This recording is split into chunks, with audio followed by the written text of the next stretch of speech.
जय शिवराय मित्रांनो, स्वागत आहे तुमचं नवीन एका व्हिडिओमध्ये. तर आज आपल्याला 2-3 स्केच पॅक करायचे होते. म्हणजे कालच्या दिवशी तुम्ही बघितलं असेल 2 दिवसापासून आपण जे स्केच केले ते आज आपल्याला डिस्पॅच करायचे. आज कदाचित पोस्ट बंद असेल कारण 15 ऑगस्ट आहे आज. सो येतानाच मी एक आपल्याला रोल करून स्केच द्यायचा विदाउट फ्रेम. सो आपण एक पीव्हीसीचा पाईप घेऊन आलो. लास्ट टाइम तुम्ही बघितलं असेल आपण A2 साईजचं मला वाटतं मी पॅक केलं होतं आणि छोटं सुद्धा पॅक केलं होतं. सो ते असे पीव्हीसीच्या पाईपमध्ये आपण पॅक करतो किंवा दुसरं एक पॅकिंग मटेरियल आपल्याकडे असतं.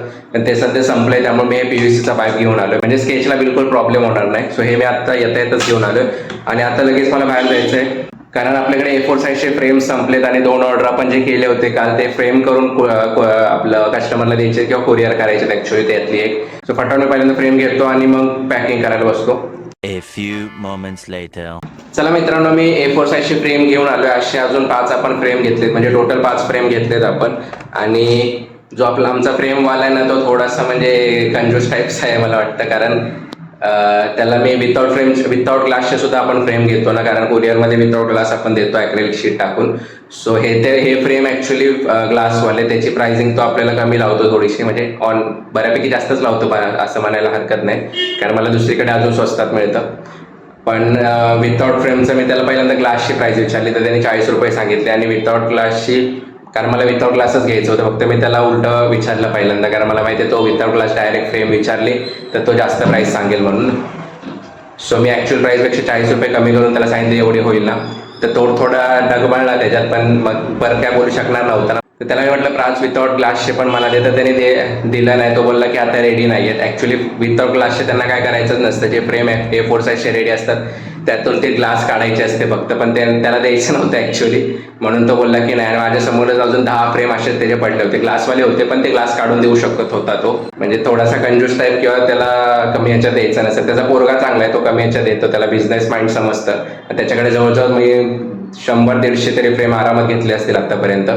एनिवेज तसं काय प्रॉब्लेम नाही आहे, कारण आपण दुसऱ्या जागेवरनं पण एका ठिकाणून घेतो, थोडं लांब येतो, 2 स्टेशन लांब आहे, पण तो कुरिअर डिलिव्हरी आपल्याला करून देतो. पण अर्जंट हवं असेल तर मला त्याच्याकडून घ्यावं लागतं. सो बघू आता उद्या मी त्याला सांगितले 10 फ्रेम रेडी कर विदाउट ग्लासचे, जे कमी करून प्राईस सांगितले त्याच्यामध्ये. सो उद्या देतोय का नाही आपण बघूया, उद्या तुम्हाला व्हिडिओमध्ये पण दिसेल ते. बाय द वे मित्रांनो, आज 15 ऑगस्ट इंडिपेंडन्स डेचे सगळ्यांना सुट्टी आहे, पण आपल्याला सुट्टी नसते, कारण ज्या दिवशी सगळ्यांना सुट्टी असते, सॅटर्डे संडे म्हणा किंवा असं फेस्टिवलची सुट्टी, तेव्हाच आपले स्टुडंट्स क्लासला येतात. कारण बरेचसे स्टुडंट्स कॉलेज स्टुडंट म्हणा किंवा ऑफिसला जाणार आहेत, त्यांना सुट्टी असेल तेव्हाच ते क्लासला येतात. सो आज पण आपल्याकडे एक स्टुडंट येणार आहे, 2 स्टुडंट ॲक्च्युली येणार आहे, दोन्ही पण नवीन स्टुडंट आहेत ॲक्च्युली, पहिल्यांदाच आपले क्लास जॉईन करतात. नवीन बॅच आपण जी सांगितली होती इन्स्टावरती मेसेज टाकला होता, त्यात 4-5 स्टुडंटनी नवीन ॲडमिशन घेतले, त्यातले 2 आज येणार आहेत. आणि स्टुडंट येत नाही तोपर्यंत मी आता हे पॅकिंग करून घेतो. फ्रेम वगैरे जे आपण फ्रेम्स आणले ते 2-3 स्केच करायचे आणि जो पीव्हीसीचा पाईप आणलाय तुम्हाला मगाशी दाखवला, सो त्याच्यामध्ये एक रोल करून पॅक करून ठेवतो आणि ॲड्रेस वगैरे आला की मग ते संध्याकाळी कुरिअर करेन मी ते. 2 hours later. चला मित्रांनो, क्लास तर आपला कम्प्लीट झालेला आहे. दोन्ही स्टुडंटला आपण एक साथच घेतलं होतं आणि आता जवळपास वाजलेत 2:15 झालेत आणि एक आपल्याला अक्षर गणेशाची ऑर्डर आली होती, ती आपल्याला प्रिंट करून फ्रेम करून संध्याकाळपर्यंत द्यायचे. सो ते मी आता फटाफट करतो. बाय द वे, मी क्लासच्या टायमाला व्हिडिओज वगैरे करत नाही, कारण तेव्हा पूर्ण फोकस माझा शिकवण्यावरती असतो आणि व्हिडिओ करणारा कोणी दुसरा नसतो. आणि मी जर व्हिडिओ करत बसलं तर मग शिकवण्यामध्ये एवढं लक्ष लागणार नाही माझं.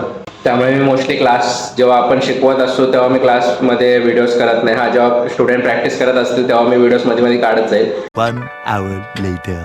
तर मित्रांनो, आपण ती प्रिंट काढलेली ती फ्रेम करायची आहे आणि ॲक्च्युली जे आपण ब्लॉग करतोय तो माझ्या फोनने मी करतोय, तो जरा जुना फोन झाला आणि क्वालिटी एवढी चांगली येत नाही आहे. तर मी मध्ये विचारलं होतं कोणाकडे आयफोन वगैरे आहे का, तर माझ्या स्टुडंटकडे आयफोन होता आणि ते ॲक्च्युली आता इथे आली आहे, फक्त व्हिडिओमध्ये तिला यायचं नाही आहे आणि तिच्याकडे आयफोन आहे बेसिकली. तर म्हटलं की त्याच्यावरनं शूट करून आपण बघूया की क्वालिटी कशी. बेसिकली मला पण आयफोन घ्यायचा आहे, सो आधी विचार केला की क्वालिटी आपण चेक करूया कशी आहे. आणि मला जास्त आयफोनचं माहिती नाही कुठला चांगला आहे काय नाही, तर तिला थोडंसं विचारेल आता. सो पहिल्यांदा आपण रील्स वगैरे त्या आयफोनने शूट करून बघूया कशी येत आहेत काय येत आहेत. तशी आयफोनची क्वालिटी चांगलीच असते, पण मला तशी काय आयडिया नाही आहे, त्यामुळे पहिले चेक करूया.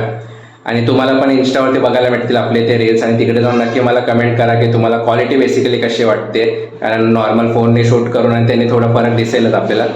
सो फटाफट आता आम्ही ते शूट करून घेतो आणि त्यानंतर बघूया क्वालिटीचा किती फरक पडतोय तो. 2 hours later. चला मित्रांनो, शूट वगैरे करून झालेलं आहे. कसं आलंय ते काय आयडिया नाही. आता ती फ्रेंड एडिट करेल, आपली जी स्टुडंटच आहे ॲक्च्युली आपली. सो ती एडिट करून मग मला सेंड करा, मग आपण इन्स्टावरती अपलोड करू ते व्हिडिओ. आणि तुम्ही मला सांगा की ती व्हिडिओ तुम्हाला कशी वाटते, कमेंट करून नक्की सांगा. इन्स्टावरती फॉलो करा आणि ती रील नक्की बघा आणि कमेंट करून मला सांगा ती रील कशी आली. एकदम एक बेसिकली नवीन कॉन्सेप्टवरती पण व्हिडिओ बनवली. अशी व्हिडिओ मी या अगोदर कधी बनवली पण नव्हती. आणि एकतर क्लिअरिटी क्वालिटी पण आपण थोडीशी चेंज केली आयफोनमधनं काढल्यामुळे. सो नक्की तुमची कमेंट खूप इम्पॉर्टंट असणार आहे. सो कमेंट करा इन्स्टावरती जाऊन. मित्रांनो, आता एक आपलं जे फ्रेम आपण A3 साईजची केली होती काल, मला वाटतं काल नाही 2 दिवस अगोदर मला वाटतं केली होती, ती आपण रेडी करून ठेवली होती. ते आज कस्टमर येणार आहेत घ्यायला इकडे आणि मग त्यांची रिॲक्शन पण मी ट्राय करेन. जर ज्यांचं आपण स्केच केले ते जर आले, ते येणार ॲक्च्युली मला वाटतं. सो ते आले तर इथंच आपण त्यांची रिॲक्शन पण बघूया व्हिडिओ काढून. आणि जर रिॲक्शन आली तर तुम्हाला पण दाद बघायला मिळेल ती.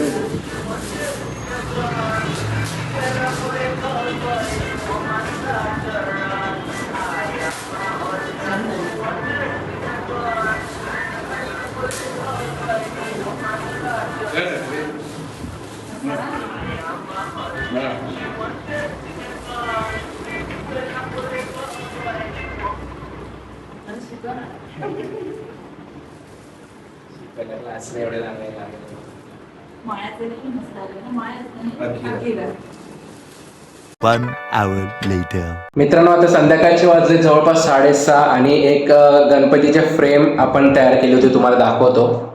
जे आपण अक्षर गणेशाचं ॲक्च्युली करतो ते तुम्ही बघू शकता. सुंदर अशी आपण हे फ्रेम केले. याच्यात कोणतं नाव तुम्हाला दिसतंय कमेंट करून सांगू शकता. हे ॲक्च्युली ऑर्डरवाल्या स्केचचे फ्रेम आहे आणि ते त्यांचं नाव वगैरे त्याच्यामध्ये टाकलंच आहे बेसिकली. सो ते आता आपल्याला द्यायला जायचं स्टेशनवरती. ते क्लायंट येणार आहेत घ्यायला ॲक्च्युली. सो पटवून मी त्याला गिफ्ट रॅप करतो पहिल्यांदा आणि मग त्यांना द्यायला जातो. चला मित्रांनो, फायनली आपण ते स्केच त्यांना देऊन आलो आहे. जे अक्षर गणेशाचं आपण काढली होती फ्रेम, ते आपण कस्टमरला देऊन आलेलो आहे. आणि आता जवळपास 6:30 वाजलेत संध्याकाळचे. सो आता मी जे आपण फ्रेम करायचं ॲक्च्युली आपल्याला अजून 2 स्केच फ्रेम करायचे. एक सकाळीच आपण केले, तुम्हाला दाखवतो. आय थिंक सकाळी पण तुम्ही बघितलं असेल ते मागाशीच. सो हे आपण पॅक केलेलं आहे रोल करून, कारण ते विथआउट फ्रेम ॲक्च्युली होतं आणि ते विथआउट फ्रेम असेल तर मी असं रोल करून देतो. चला मित्रांनो, फायनली आपले 3 पार्सल पॅक झालेले तुम्हाला दाखवतो. सो तुम्ही बघू शकता हे 2 पार्सल आपले फ्रेम सोबत आहेत आणि इथे एक विथआउट फ्रेमवाले. आणि याच्यामध्ये ॲक्च्युली 2 स्केच आहेत, कारण त्या कस्टमरने 2 स्केच ऑर्डर केले होते आणि याच्यामध्ये एक स्केच आहे फ्रेम सोबत. सो टोटल 4 स्केच आपल्याला उद्या कुरिअर करायचे. सो उद्या सकाळी जाऊन मी इंडिया पोस्टमध्ये जाऊन इंडिया पोस्टने कुरिअर करेल, स्पीड पोस्टनी. म्हणजे मला वाटतं उद्या शुक्रवारी, तर शनिवारी किंवा मग मोस्टली ट्यूजडे किंवा वेनेसडेला जाईल, कारण मंडेला सुट्टी असेल रक्षाबंधनाची. सो ट्यूजडे किंवा वेनेसडेला मोस्टली सगळे का पार्सल त्यांच्या ॲड्रेसवरती पोहोचतील. आणि ॲक्च्युली आपल्याला कुठे कुठे पाठवायचे, हे जे रोल करून आहे ते सांगलीला पाठवायचे. आणि त्यानंतर हा बॉक्स मला वाटतं हा कसबा पेठ पुण्याला हा पाठवायचा आहे. आणि हा वाला जो पार्सल आहे तो मुरबाड कर्जत रायगड मुरबाड रोड तिकडे कुठेतरी पाठवायचं आहे कर्जतला. सो हे 3 पार्सल आपण उद्या सकाळी डिस्पॅच करणार आहोत. सो चला मित्रांनो, आता जवळपास 9:30 वाजून गेले, 9:45 होत आलेत. आणि आता बाकीचं तर काय काम नाही आहे आपल्याला. आज काही स्केच वगैरे केले नाही, कारण ऑर्डर ऑलमोस्ट सगळे फिनिश केलेत आपण. नवीन ऑर्डर 1-2 आले, ते रक्षाबंधन नंतर द्यायचे, त्यामुळे ते 1-2 दिवस गॅप घेऊन मी करणार आहे. सो आता जास्त काही काम नाही, त्यामुळे हा ब्लॉग आपण इथंच एंड करूया. आता मी घरी जाणार आहे डायरेक्ट. सो तुम्हाला हा ब्लॉग आवडला असेल तर लाईक नक्कीच करा. चॅनलवरती नवीन असेल तर सबस्क्राईब करायला विसरू नका. सो चला भेटूया उद्याच्या ब्लॉगमध्ये.